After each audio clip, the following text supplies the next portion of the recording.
So you're thinking about moving to St. Paul, Minnesota. Well, in this video, I'm going to walk you through my top 5 pros and cons of living in St. Paul, Minnesota. And if you stick around to the end, I'm going to share with you some of my favorite places that you could actually go to eat. And we're going to get after it right now.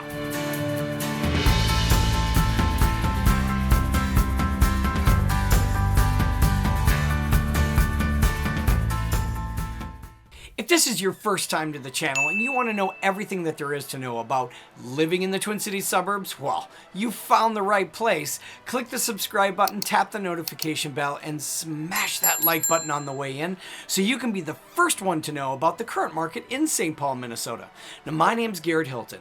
We get calls, texts, emails every single day from people just like you looking for help to make their move to St. Paul, Minnesota, and we absolutely love it. So whether you're making your move in 9 days or 90 days, feel free to send us an email, shoot us a call, send us a text. We would love the opportunity to make your move to St. Paul, Minnesota a smooth one. Oh, and don't forget, all of our information is in the description below. Hey everybody, guys and gals, kids and pals of all types, sizes, shapes, and colors. Thank you so very much for joining me, Garrett Hilton here. We wanted to dive right into what I believe to be the pros and cons of living in St. Paul, Minnesota. So, for instance, coming in at pro number 1. So St. Paul is known for its friendly neighborhoods, excellent schools, numerous parks, places like Como Zoo Park and Conservatory. Minnesota's Children's Museum provides fantastic opportunities for families to be able to spend time together, enjoy really cool activities. It's pretty awesome, with focus on family values and overall community. It's easy to see why so many people call St. Paul, Minnesota home. Pro number 2, employment opportunities. When it comes to employment, St. Paul boasts a very robust job market and a variety of large companies headquartered here. Some notable examples are 3M, Ecolab, specializing in water, hygiene, and energy technologies, Securian Financial Group, offering financial services, Patterson Companies, a leading distributor in the dental and animal health markets, St. Jude Medical, which is a medical device company, huge in the state of Minnesota, of course, because, oh my goodness, our healthcare is amazing. Just the access that you have in the state of Minnesota is phenomenal. Pro number 3. St. Paul is rich in arts and culture, making it an ideal place for those that appreciate creative and artistic environments. Now, here are 5 must-visit places. Number 1, the Ordway Center for Performing Arts. Number 2, the Minnesota Museum of American Art. Number 3, the Science Museum of Minnesota. Number 4, the Fitzgerald Theater. Number 5, Landmark Center, baby. Coming in at pro number 4. For those that enjoy entertainment and nightlife, St. Paul's got plenty to offer you. Here are a few popular spots. The Turf Club in the Midway, Can Wonderland in the Hamlin Midway, a quirky spot with mini golf and cocktails and just unique things to look at and observe. They also have arcade games and performances and just really cool, neat stuff. Great for a date night or night out with the fam. Third one, the Palace Theater in downtown, a historic venue for concerts. Oh man, saw a really, really great Cloud Cult concert there. It was freaking amazing. Number 4 is the Dark Horse Bar and Eatery in Lowertown. A great place for craft cocktails and unique dining experience. The Bulldog Lowertown in Lowertown, baby. Where else? A fantastic spot for beers and pub food. Coming in at pro number 5. Pro number 5, like Mambo number 5. Mambo number 5. No, not really? Okay, well, okay. Stop it. I was trying. At least I'm giving it all of my effort.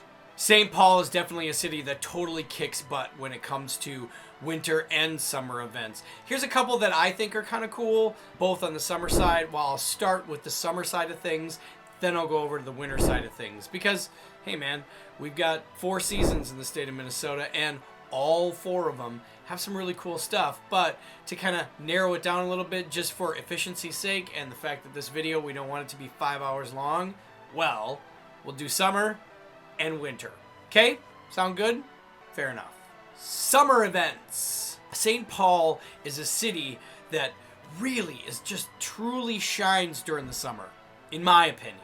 Dude, we got Grand Old Days. Grand Old Days right on Grand Avenue. Absolutely amazing. Really, really good food. They shut the street down on Grand Avenue, and it's just filled with vendors, cool artistry stuff, creative crafts, and I mean the businesses open themselves up, like open their doors up so that people can just kind of lazily throughout the whole scenario carrying a beer the entire time, maybe enjoying a brat or something like that. It's really, really neat. It's a cool culture kind of time of the summer. Really great bands, and just for a lot of the community to really just come together and hang out and have fun in the summer heat. Oh, and of course, man, you can't forget the Minnesota State Fair. So if you've never been to the Great Minnesota Get-Together, oh my Lanta. There is people that center their entire year around the Minnesota State Fair. I know that I absolutely love going there. I go there 2, 3, 4 times during the 10 days that it's around every single, at the end of every August, right at the beginning, and it ends on Labor Day. Starts on the 22nd of August and ends on Labor Day. It's awesome, immaculate, fantastic. 5, 10, 15 stars, whatever you want to call it. I love going there. I love all the exercise you get from walking. My kids dig it. They think it's really cool. They like the rides and stuff. Some of the different foods, like my son, he's super into like the cheese curds like I am. We always go there for the cheese curds. If you've never had Minnesota State Fair cheese curds from the Mouthtrap in the food building, oh my goodness. Mind-blowing. Another one is Music in Mears Park. Oh my gosh. Mears Park is a great place for concerts, outdoor style, and good live venue. Really, really fantastic. You gotta check that one out. And of course, like the Irish Fair of Minnesota, it features like all the cultural cool stuff from old Ireland. And I mean, people wear kilts, and there's face painting, and oh my gosh, again, that's another place. It's like a bazaar of sorts, like where it's just a melting pot of vendors that do small crafted like custom things, and so it's a good place to go do some shopping, set yourselves up for some unique gifts for Christmas, like for your family members and such, as well as great place to go walk around with a cocktail or a beer in your hand. It's pretty kind of cool, and it's just good chill spot for a summertime event for you and a bunch of buddies, you and a bunch of gal pals, however you want to call it. Just a really, really great gathering time to really celebrate the diverse cultures that we do have in the state of Minnesota. And there's so many, guys, and I can't just I don't have enough time to be able to go through all of them, but if you would like, just throw a comment down below if you have something you want to add to it, maybe something from the Somali community, whatever. I don't care what community it is, because they're all great, and those festivals are so fantastic, and they give many people, their first exposure to different cultures that already do and are established in the state of Minnesota. Winter events. Ha! Here we go. It's only 3 of them, but just thought I'd want to do the honorable mention of the winter events, because I don't go out as much during the winter, but I do know that there's a lot of really hot-blooded people at heart that love being out when it's freaking 10 below. The St. Paul Winter Carnival has the coolest, and it's got a reputation behind it. There's, oh my gosh, there's just some really, really neat stuff, and there's medallion hunts, That's kind of cool. Like, people really get into that stuff. Rice Park Winter Skating, which is an outdoor venue for ice skating and stuff. Something kind of cute and romantic for a first date for your guy or your gal or your person, whatever. It's kind of cool, but it's just a really great time, especially, I mean, even for, you know, maybe not a new gal, but maybe a gal that you've been with for years, or a guy you've been with for years. Who doesn't love ice skating? It's pretty fantastic. Oh my gosh, another one that I think is really cool is the European Christmas market. Dude, super fantabulous. Super fantastic. Ginormous amount of vendors again and such, where you can get some really cool custom and kind of rare, not never before seen type of Christmas gifts for your family and your loved ones, the ones that you care about the most and you think about the most during the holidays. Now, transportation in St. Paul is super reliable and it's fantastic. It's very well put together, very efficient through Metro Transit. They do a fantastic job. They run very well on time. It's very rare that you're going to be waiting around for a bus that says it's going to be there at 8:01 a.m. That sucker's there at 8 a.m. 56. So pretty cool, pretty reliable. I can't speak to other states. I just know that our transit system's pretty on lock. It's pretty on point. So it's pretty fantastic. I'm not going to go into major detail, but if anything, I just want to talk good about it. So I think it's worth a good honorable mention. You know what I'm saying? Now, for those of you who prefer like alternative transportation, maybe you ride a bike, maybe you want to be able to do the scooter, at least right now. Bird is a big vendor out there that they put the scooters out on the street, so you can kind of swipe the card or use an app on your phone so that it'll like bring light up the serial number of the actual scooter that's there and invigorate it and allow you to just kind of around the city. And it's 100% electric, super quiet, great time, especially during the summer, be able to get around for very affordable. For those of you that are riding regular pedal bikes, another really great thing is the trail system that we have developed. So whether you're running or biking, you can look forward to places like the Gateway State Trail, Bruce Venture Nature Sanctuary. Another place, Mississippi Boulevard Parkway. Pretty great. Awesome bike, awesome run place, good spot. Maybe to take out an afternoon with Fido the Golden Reliever.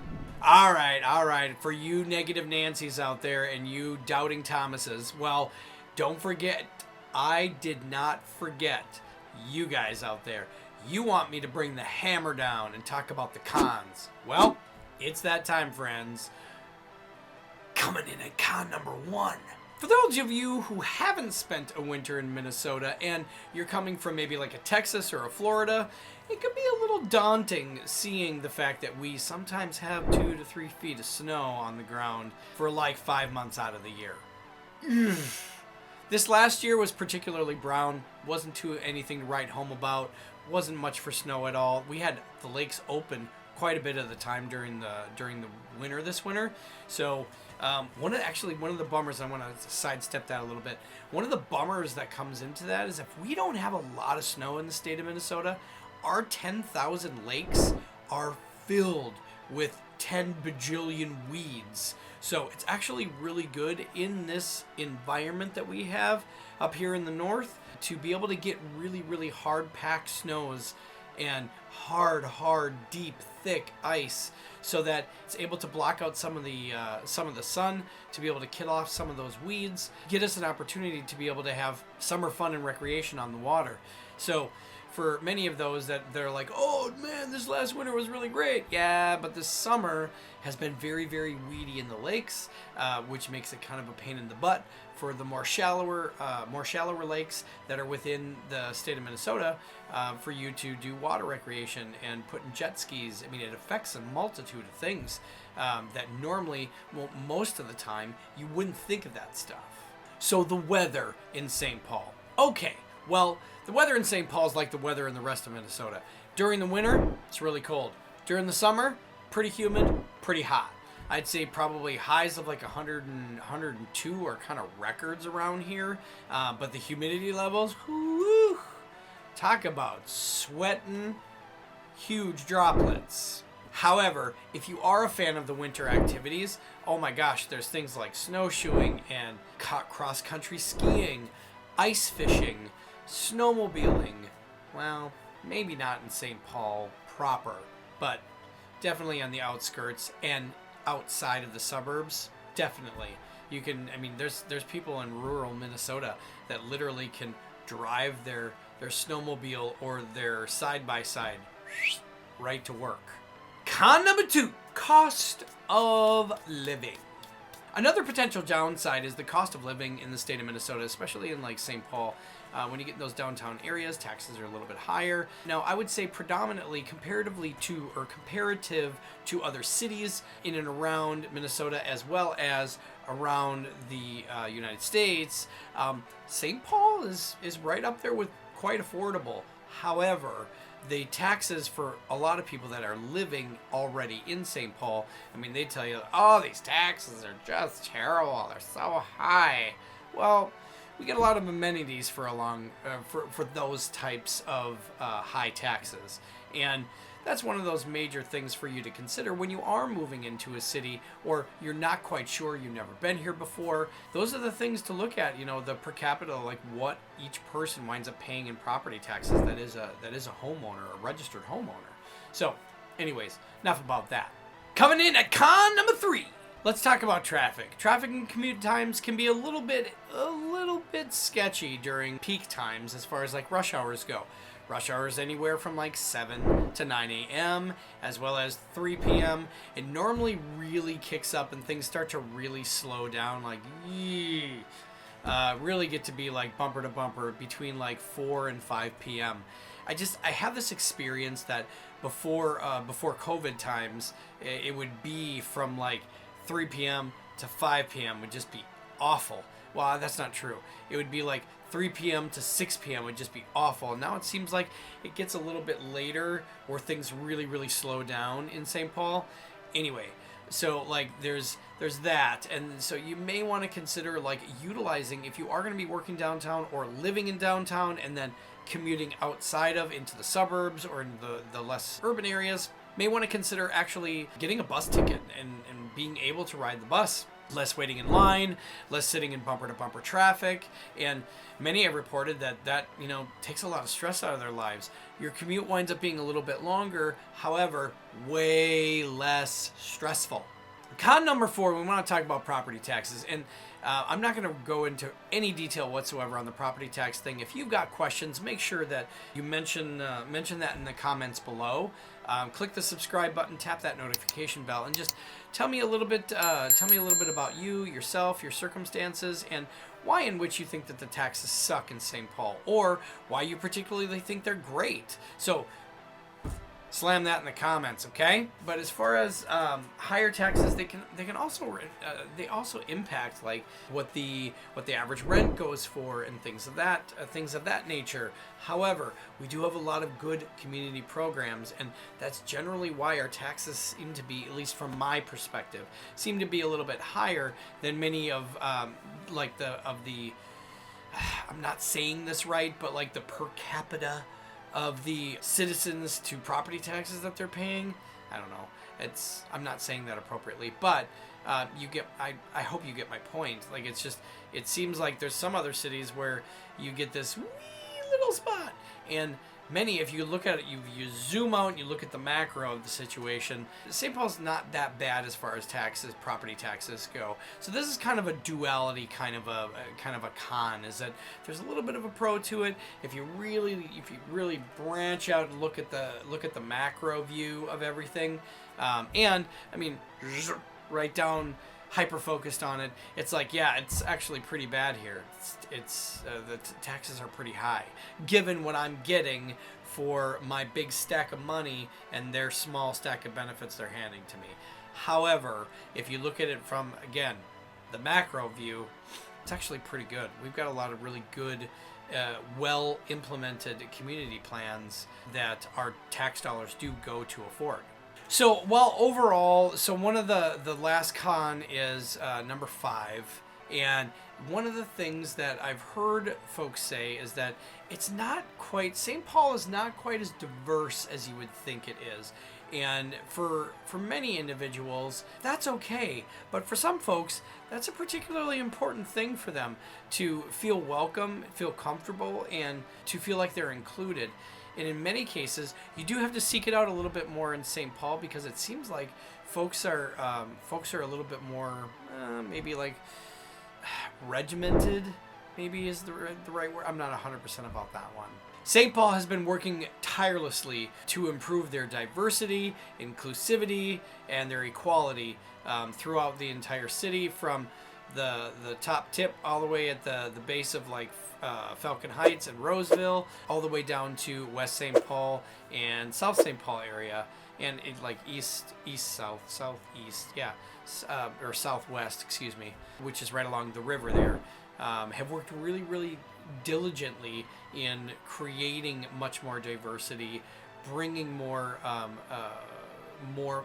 minority homeowners in, so that we get more of a melting pot of cultures, diversity, and just really cool perspectives that come in. And that's they started making a real major push for that from my perspective back in 2008. So anyway, it's a great question to ask. If you would like to know more information about that, make sure that you comment below. So that was con number 5, and I just want to lastly say a little bit, like the city of St. Paul, I mean, it's got its goods and its bads. It's got a lot of positive stuff. It's got some really cool places to entertain your family and be able to recreate with them. However, every city's got its dark side, like where that's not great. There's some things that need to be improved more based upon your or my perception, for that matter, because the cities, they got their plan, but some of us may not necessarily appreciate that. So to wrap up, St. Paul is a city that's filled with diversity, and they've been even making more of a push lately as it relates to inclusivity, equality, and the like. And that's one thing that you can look forward to if you are to decide to utilize St. Paul as a place to call home. So, but anyways, thanks for checking it out, guys. Hey everybody, Garrett Hilton one last time here. Make sure that you click that subscribe button, tap the notification bell, and smash that like button on your way out so you can be the first one to know about the current market in the Twin Cities suburbs. Now, I want to say thank you. Thank you for taking your time and your attention to watch this video all the way through. And you stay classy.